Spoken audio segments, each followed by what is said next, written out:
देखिए, वो सीट हमारी है, हमारे सिंबल से वो चुनाव लड़ा था। सीट खाली हुई है, नियम संगत भारतीय समाज पार्टी की सीट है और भारतीय समाज पार्टी लड़ेगी। एक बड़ा प्रस्ताव मंत्री जी आने वाला है, चूंकि आप पंचायत राज मंत्री भी हैं। ब्लॉक प्रमुख और जिला पंचायत अध्यक्ष के जो चुनाव होते हैं, चर्चा है कि इस बार उसको सीधा जनता से कराया जाए, ताकि बाहुबल का और पैसों का जो बहुत इस्तेमाल होता था इन चुनाव में, उसको रोका जा सके और सीधा जनता को विकास का लाभ दिया जा सके। देखिए, इस बात को लेकर के मैं 4 बार मुख्यमंत्री जी से खुद मिल चुका। अभी 3 दिन पहले भी मैं उनसे मिला था और 2 बार देश के गृह मंत्री जी से इस मुद्दे को कि जो धनबल और बाहुबल के लोग प्रमुख के चुनाव में और जिला पंचायत अध्यक्ष के चुनाव में बड़े पैमाने पर हावी रहते हैं, तो इनको जनता से चुनाव कराया जाए। एक बार मैंने प्रधानमंत्री जी से दिसंबर के लास्ट वीक में 24 दिसंबर को उनसे भी मिलके इस बात को कहा, बल्कि उन्होंने कहा कि जिस तरह मेयर का चुनाव या नगर पंचायत के चुनाव होते हैं, हमके ठीक उसी तरह इसका भी चुनाव हो जाए। तो जनता चुनेगी, तो जो धनबल और बाहुबल के लोग हैं तो उनका उसमें बहुत हस्तक्षेप नहीं हो पाएगा। ऐसा आश्वासन हमारे देश के गृह मंत्री माननीय अमित शाह जी ने भी दिया, हमारे सूबे के मुख्यमंत्री योगी आदित्यनाथ ने भी दिया। तो प्रस्ताव यहाँ से जा रहा है और जल्द ही हम दिल्ली इस पैरवी में फिर लगने वाले हैं।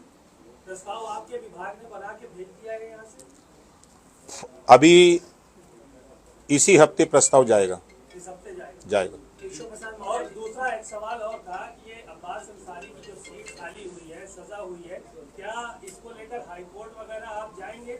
क्योंकि आपका विधायक था कि चुनाव का इंतजार करेंगे। नहीं, देखिए, अब विधायक अगर जाता है तो हम भी उसके साथ हैं, भाई पार्टी का होने के नाते। तो अब इधर एक महीने तक तो हाई कोर्ट बंद है। एक समस्या तो ये बड़ी जटिल है। धीरेन्द्र शास्त्री ने बलि प्रथा पर आपत्ति जताई है और कुर्बानी पर रोक लगाने की मांग की। अब देखिए, धीरेन्द्र शास्त्री जी बलि पर रोक लगाने की बात घूम के देख रहे हैं कि अलग अलग धर्मों के अलग अलग लोग अपना बलि चढ़ा रहे हैं। कोई मुर्गा चढ़ा रहा है, कोई भेड़ा चढ़ा रहा है, कोई खसी चढ़ा रहा है, कोई कुछ कर रहा है। केशव प्रसाद मौर्य जी कह रहे हैं कि जो देश का बंटवारा था भारत का 1947 में, वो कांग्रेस का पहला देशद्रोह था। देखिए, कांग्रेस हमेशा देश के खिलाफ रहती है। जब हमारे कांग्रेस के नेता भाई राहुल गांधी जी जब भी विदेश जाते हैं तो भारत को कटघरे में ही खड़ा कर देते हैं। अब उसी से आप उनको समझिए कि कांग्रेस क्या चाहती है।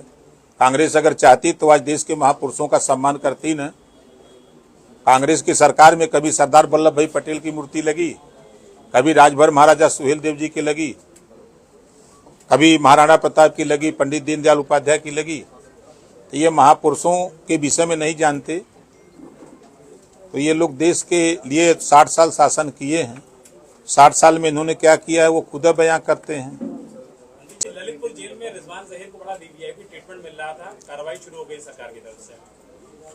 देखिए, कुछ जुगाड़ू लाल हैं देश में। वो जुगाड़ जब बना लेते हैं, खबर लगती है इधर सरकार को, तो फिर सरकार भी अपना काम कर देती है। बकरे करने चाहिए कि नहीं करने चाहिए? देखिए, अब कुर्बानी, बकरीद का उद्देश्य है कुर्बानी। अब जैसे हम लोगों के यहाँ, हम लोगों के धर्म में अलग अलग व्यवस्था है, तो उनके यहाँ भी है। अगर वो परंपरा है उनकी, संविधान में व्यवस्था है, तो अपना व्यवस्था संविधान के दायरे में होनी चाहिए। पशु क्रूरता नियम बता रहे हैं तो उसके खिलाफ है। देखिए, आप मुगलों के खिलाफ हैं, मुगलों के खिलाफ। देखिए, हम मुगलों के खिलाफ है, लेकिन संविधान के दायरे में हम बाहर नहीं जा सकते। संविधान में सभी धर्मों को अपने अपने हिसाब से पूजा पाठ करने का अधिकार है। सर, एक सवाल बहुजन समाज पार्टी से जुड़ा है। कहा जा रहा है कि बीएसपी जो पुराने नेता है जिनमें कार्रवाई की है, जिनको बहाल किया है, 27 के चुनाव से पहले उनको वापस लाने का एक प्रावधान कर सकती है। तो क्या आप कैसे देखते हैं, किसमें से मजबूती होगी, किस विकल्प को चलना चाहिए? पुराने नेता 2 दर्जन मंत्री बन के घूम रहे हैं। उनसे पूछेगा कि जाएंगे। देखिए, वो उनका विषय है, कौन लोग जाएंगे कौन नहीं जाएंगे वो तो वही बता सकते हैं।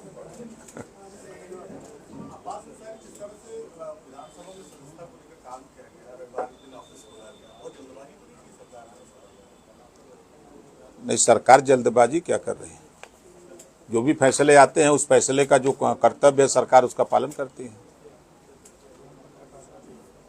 जैसा कह रहे हैं कि अब्बास अंसारी के साथ पार्टी खड़ी है, तो क्योंकि आप पार्ट है सरकार के, तो एक क्लैश सी स्थिति नहीं होगी, वही सरकार की संस्था को रद्द करने की बात कर रहे हैं देखिए, पार्टी के साथ। हम लोग सहयोगी दल के लोग हैं, हम लोगों की सबकी अलग अलग विचारधारा है, लेकिन कुछ चीजें हैं जो देश हित में, समाज हित में हम सबको मिल करके लड़ना पड़ता है। अरे हम पहले भी लड़े हैं, कोनो नई बात हो रहा, कोनो पार्टी से चुनाव हो रहा है।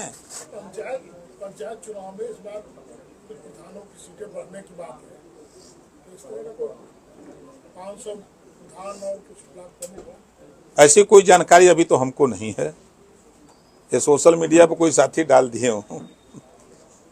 मायावती जी का ट्वीट आया है और उन्होंने अभी ट्वीट करके कहा है आकाश आनंद को लेकर कि कुछ लोगों को बेचैनी बढ़ गई है। आकाश आनंद ऐसे लोगों की हम परवाह नहीं करते जब से उनको मुख्य कोऑर्डिनेटर बनाया गया है, कुछ लोगों की बेचैनी बढ़ गई है। जिन लोगों की निगाह दलित वोट पर थी उनको बेचैनी बढ़ी है, खासतौर से समाजवादी पार्टी को। अभी बुलंदशहर में समाजवादी पार्टी के नेताओं ने दलितों को खूब पीटा है, देखा वीडियो की नहीं?